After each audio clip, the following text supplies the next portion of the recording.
کہ قیامت کا میزان کہاں لگے گا، کیسے لگے گا؟ قرآن و سنت کی روشنی میں۔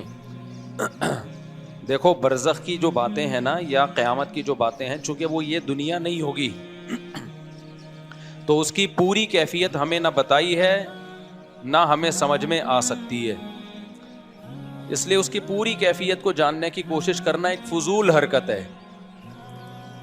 اب مثال کے طور پر جہنم کے اوپر جو پل ہوگا وہ بال سے زیادہ باریک ہوگا، تلوار سے زیادہ تیز ہوگا۔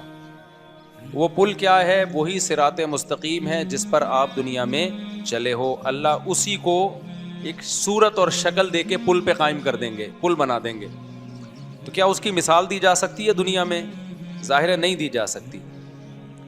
تو جتنا ہمیں بتایا گیا ہے ہم اس پر ایمان لاتے ہیں، اور جو نہیں بتایا گیا ہم اس کی تفتیش میں نہیں جاتے۔ جو ہمارے کام کی چیز تھی وہ اللہ نے ہمیں بتا دی ہے۔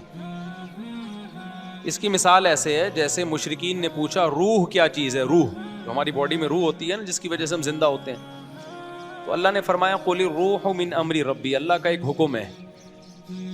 اب یہ پورا ایکسپلین تھوڑی کیا اللہ تعالیٰ نے، اور اب سوال پیدا ہوتا ہے اللہ تو نے ہمیں پورا ایکسپلین تو کیا نہیں کہ روح کیا چیز ہوتی ہے، تو نے تو کہہ دیا میرا حکم ہے بس۔ آگے اللہ نے اس کا جواب دیا ہے، روح کا جواب پورا نہیں دیا، اس کا جواب دیا کہ میں نے پورا جواب کیوں نہیں دیا، ٹھیک ہے نا؟ اس اشکال کا اللہ نے جواب دیا وما اوتیتم من العلم الا قلیلا، اللہ کہتے ہیں ہم نے تمہیں علم بہت تھوڑا دیا ہے۔ علم ہے تمہارے پاس لیکن اتنا نہیں ہے جتنا تم سمجھ رہے ہو۔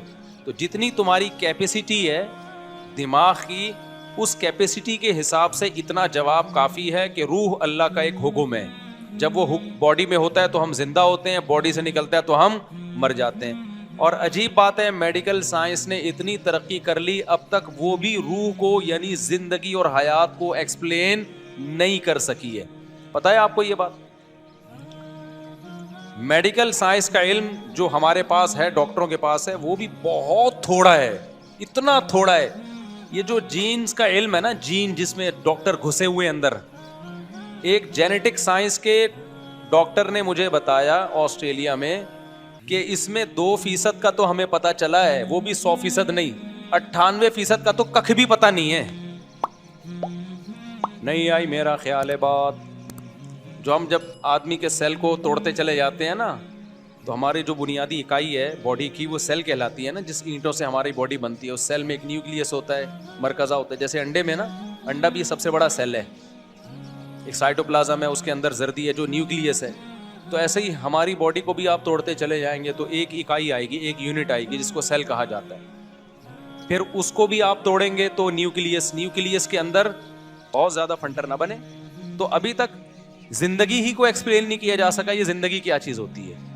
میں آنکھوں سے دیکھ رہا ہوں، محسوس کر رہا ہوں، کانوں سے سن رہا ہوں، روبوٹ بھی دیکھتا ہے، محسوس نہیں کرتا ہے وہ۔ تو محسوس کرنے کا نام کیا ہے؟ حیات۔ یہ حیات کھوپڑی سے اوپر کی چیز ہے بھائی، یہ اسی کو اللہ نے کہا میرا حکم ہے۔ وَإِذَا سَوَّيْتُهُ وَنَفَخْتُ فِيهِ مِن رُوحِي، اللہ نے آدم کا پتلا بنایا، اللہ کہتے ہیں میں نے کہا میں نے اپنی روح پھونک دی، زندہ ہو گئے۔ یار مجھے ایک بات بتاؤ، جب انسان مرتا ہے تو پوری باڈی تو ویسے ہی ہوتی ہے، سب کچھ وہی پارٹس بنے ہوئے، تو ہل کیوں نہیں رہی ہے؟ آپ کہہ سکتے چونکہ دل نہیں حرکت کر رہا تو دل حرکت کرا دو اس کا۔ ماں کے پیٹ میں کیسے دل حرکت کرنا شروع کرتا ہے بھائی؟ فرسٹ ٹائم کسی کی سمجھ میں نہیں آتا۔ یہ ڈاکٹر کہتے ہیں کہ میں نے ڈاکٹروں سے پوچھا ہے، ہوائی باتیں نہیں کر رہا، کہ جب پہلی دفعہ ماں کے پیٹ میں بچے کا دل دھڑکتا ہے تو کیوں دھڑکتا ہے؟ پہلی دفعہ کس نے دھڑکایا؟ میڈیکل سائنس اس بات کو بیان کرنے سے اب تک عاجز ہے، سمجھتے ہو؟ دیکھو اب کیوں دھڑک رہا ہے اب تو ڈاکٹر بتا سکتے ہیں۔ ہمارے دماغ سے کرنٹ جاتا ہے، الیکٹریسٹی سے کام ہو رہا ہے۔ یہ اللہ کا شکر ہے یہ کرنٹ کے الیکٹرک والوں کے ہاتھ میں نہیں ہے، ورنہ اتنا دھڑکتا نہیں جتنا بل آتا۔ اور گیس پہ چل رہے ہوتے ابھی ہم سب، اب گیس بھی گئی تو سلنڈر لگائے ہوئے ہوتے دل دھڑکانے کے لیے ہم لوگوں نے۔ تو کچھ چیزیں اللہ نے اپنے ہاتھ میں رکھی کہ الیکٹرک والوں کے ہاتھ میں اللہ نے وہ چیزیں نہیں دی۔ پنکھا کے الیکٹرک کے ہاتھ میں، لیکن جو ہوائیں چلتی ہیں وہ کے الیکٹرک کے ہاتھ میں نہیں ہے۔ اس لیے ایسا نہیں ہوتا ہب سے لوگ مرنا شروع ہو جائیں۔ اللہ کہتے ہیں کہ میری ہوائیں بھی ہیں، ٹھیک، باہر نکل جا سین میں، منجی ڈال کے لیٹ جا۔ منجی کا فائدہ یہ ہوگا نیچے سے بھی ہوا لگے گی، صحیح مولٹی فوم والوں نے جو گدے بنائے اوپر سے لگے گی, نیچے سے نہیں لگے گی. تو مولٹی فوم کے گدے پہ جب آپ لیٹیں گے تو کے الیکٹرک والوں کے محتاج ہوں گے, وہ پنکھا چلائیں گے تو ہوا لگے گی, ادروائز نہیں.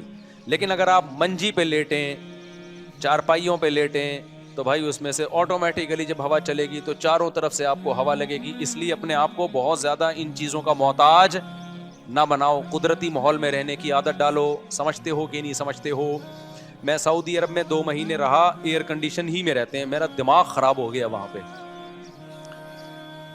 میرا دماغ پھٹنے لگا. میں آیا گھر میں 2 مہینے بعد, جب میں آیا نا میں نے پنکھا چلا کے لیٹا یار, کھڑکیاں کھول دی کمروں کی. خدا کی قسم جو نیچرل میں مزہ ہے نا وہ آرٹیفیشل میں نہیں ہے. پتہ نہیں لوگ 24 گھنٹے اے سی میں پڑھتے کیوں نہیں ہیں, عجیب ذہنی کوفت ہونا شروع ہو جاتی ہے. عادی ہو گئے ہیں, ہم نے اپنے آپ کو عادی کیا ہی نہیں ایئر کنڈیشن کا. تو میں کیا کرتا ہوں, میں تو آتا ہوں, میں آیا, میں نے گھر کے چاروں کھڑکیاں مڑکیاں کھولی آرام سے. گھر ایسا بنایا کوئی کھڑکیاں کھول کے بے پردگی نہ ہو. آج کل گھر بھی اس طرح کے ہوتے ہیں کہ وہ کہیں نہ کھڑکی کھول سکتا ہے آدمی, نہ کہیں صحن میں لیٹ سکتا ہے. تو اس سے یہ جو نیچرل لائف ہے نا یہ سکون دیتی ہے انسان کو. پنکھے کی بھی اپنا مزہ ہے بھائی, اگرچہ پنکھا نیچرل نہیں ہے لیکن اس کو ڈنگ ڈنگ ڈنگ کی آواز کا اپنا مزہ ہے. ابھی جو میں, اگرچہ تم لوگ دین سننے کے آئے لیکن تھوڑی سی باتیں بھی سن لو نا. میں جب جاپان گیا نا ابھی, تو مجھے جو کمرہ دیا ارشاد بھائی نے, وہ اس میں سردیاں تھی تو پنکھا تو چلا نہیں سکتے تھے. اب ہیٹر چلاتے تو مجھے ہیٹر سے تکلیف ہوتی ہے. یہ جو ہیٹر ہوتا ہے نا ایئر کنڈیشن میں, جو ہیٹر بھی چلتا ہے نا, یہ عذاب ہے. یہ گیس کا ہیٹر بھی ایک عذاب ہے.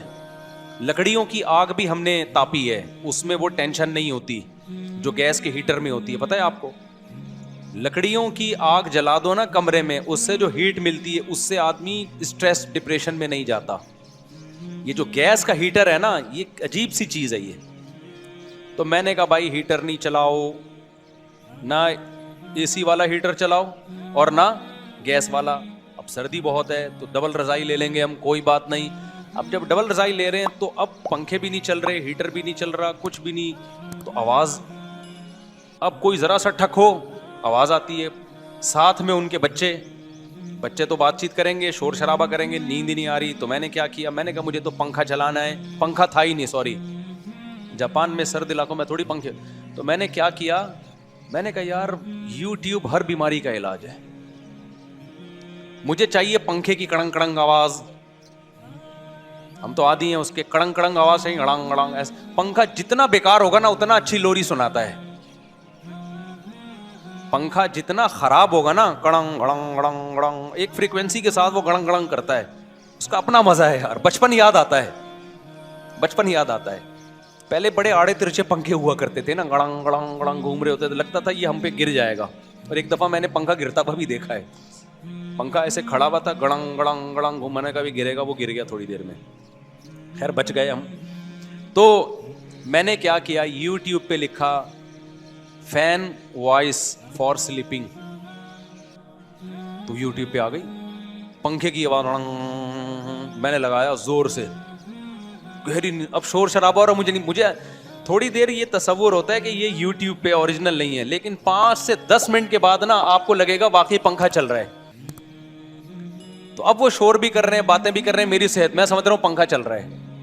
یہ یوٹیوب پہ ڈالا اس لیے ہے. اور نیچے لوگوں کے کمنٹس کے, جب سے ہم نے یہ پنکھا چلایا نا یوٹیوب, گوروں کے کمنٹس تھے کہ مزے کی نیند آ رہی. اچھا اس میں پھر ایسی ویڈیوز میں بارش ہو رہی ہے, بعض دفعہ بارش میں بھی بڑا سکون ملتا ہے. بارش ہو رہی ہو نا, تھا بجلی کڑک رہی ہے, بڑی گہری نیند آتی ہے. یہ نیچرل ہے, ایک نیچرل ماحول پیدا ہو جاتا ہے. تو میں تو نیچر سے لو کرنے والا آدمی ہوں, مجھے نیچر سے محبت ہے. کبھی تو شادیاں کی ہوئی ہیں, مرغیاں پالی ہوئی ہیں, یہ سب نیچر ہے. تم لوگ کو لینڈ کروزر ہو رہی ہے, یہ نیچر نہیں ہے ریوو, یہ ضرورت ہے.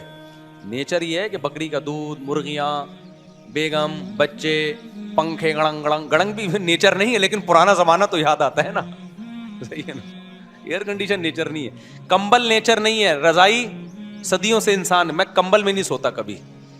آپ دیکھ لیں, میں جہاں بھی جاتا ہوں بولتا ہوں بھائی رضائی چاہیے. رضائی کا ایک ویٹ ہوتا ہے, سردیوں میں جب رضائی لحاف اوپر لیتے ہو اس کا اپنا مزہ ہے, کمبل میں وہ مزہ نہیں ہے. دوسرا کمبل میں گڑبڑ کیا ہوتی ہے, وہ کرنٹ مارتا ہے, بالوں سے چپک رہا ہے, بال چپک رہے ہیں, ابے ایک ٹینشن ہے. پھر اس کے اندر گرد و غبار اٹکتی ہے, آپ کو پتہ نہیں ہوتا, اس کی صفائی آسان نہیں ہوتی کمبل کی, تو کمبل ہو جاتا ہے آپ کو. تو اس لیے میں نے اپنے لیے گھر میں رضائی رکھی ہوئی ہے, زیادہ سردی ہوگی ڈبل رضائی. کہیں بھی جاتا ہوں مہمانوں سے بولتا ہوں, میزبان سے بولتا ہوں مجھے رضائی لگا دو, کمبل نہیں. تو رضائی میں ویٹ نا, شدید سردی میں رضائی کا جو وزن ہوتا ہے نا آپ کے اوپر آتا ہے, بڑا مزہ ہے اس میں بھائی.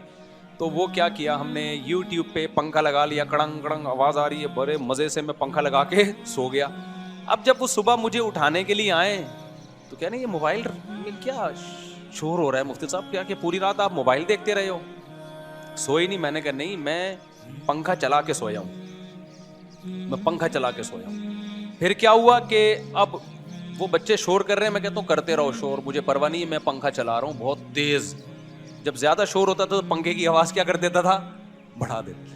یہ بڑی مزے کی چیز ہے, یوٹیوب پہ سرچ کریں, بڑا مزہ آتا ہے اس سے. خیر میرے بھائی, اور آسان اس سے اچھا طریقہ کسی کا بیان لگا لو. بعض دفعہ میں بیان لگا لیتا ہوں, اپنا نہیں لگاتا, کیونکہ اپنا لگاؤ نا تو پھر وہ اور نیند غائب ہو جاتی ہے, اس میں ہنسی کی باتیں آتی ہیں, تو میں کبھی خود اپنے ہی لطیفے پہ ہنسنا شروع کر دیتا ہوں. تو میں پھر کسی بڑے بزرگ کا بیان لگا دیتا ہوں. اس کا فائدہ یہ ہوتا ہے نالج میں بھی اضافہ ہوتا ہے, موٹیویشن بھی ملتی ہے, اور بعض دفعہ نیند بھی آ جاتی ہے, بیان سنتے سنتے سو جاتا ہے آدمی. یہ جب کرتا ہوں جب دماغ چل رہا ہو. آج کل سیاسی حالات نے نا دماغ کا دہی بنا دیا ہے, کسی کو بھی ٹائم پہ نیند آ جائے اس کا مطلب وہ پاگل ہے. ادھر سے فوج کے خلاف بیان, ادھر سے پی ٹی آئی کے خلاف بیان, ادھر سے جے یو آئی کے خلاف بیان, ادھر سے مسلم لیگ کے خلاف بیان, ادھر سے مسلم لیگ کا زرداری کے خلاف بیان. ویڈیوز بھی دیکھ رہے ہیں, صحافیوں کو بھی سن رہے ہیں, ادھر کی سنو ادھر, اتنا دماغ کی دہی ہو جاتا ہے. پھر میں بند کر دیتا ہوں, دفع کرو یار, ہم ایسی کی تیسی, ہم اگلے کی ٹینشن اپنے اوپر کیوں لیں. تو اس کے لیے پھر رات کو پنکھا چلانا بولو ضروری. تو پھر پنکھا چلا کے سوئے. جب بھی ایسے ٹینشن ہونا بیان لگا دو یا پنکھا چلاؤ. تو خیر کہاں سے کہاں بات چلی گئی. تو میں جو سوال پوچھا تھا کہ بہت ساری چیزیں ہماری مینٹل لیول سے اوپر کی ہیں, تو ہمیں آخرت کی جو باتیں بتائی گئی ہیں, ترازو بھی لگے گا, اس ترازو کی کیفیت کیا ہوگی. ایسے کوئی فرشتہ یوں کر کے بٹے لے کے بیٹھا ہوا ہوگا ترازو کے, یا کوئی ڈیجیٹل ترازو ہوگا, کیا ہوگا یہ ہمیں اب بتایا تو گیا. ترازو کے ایک پلڑے میں گناہ رکھے جائیں گے, ایک پلڑے میں نیکیاں رکھی جائیں گی. بس ہماری فہم کے مطابق بات کی گئی ہے. دیکھو ترازو تو یہ بھی ہے جو آج کل تھرمامیٹر بھی تو ایک ترازو ہے نا, جو ٹیمپریچر کو ناپتا ہے.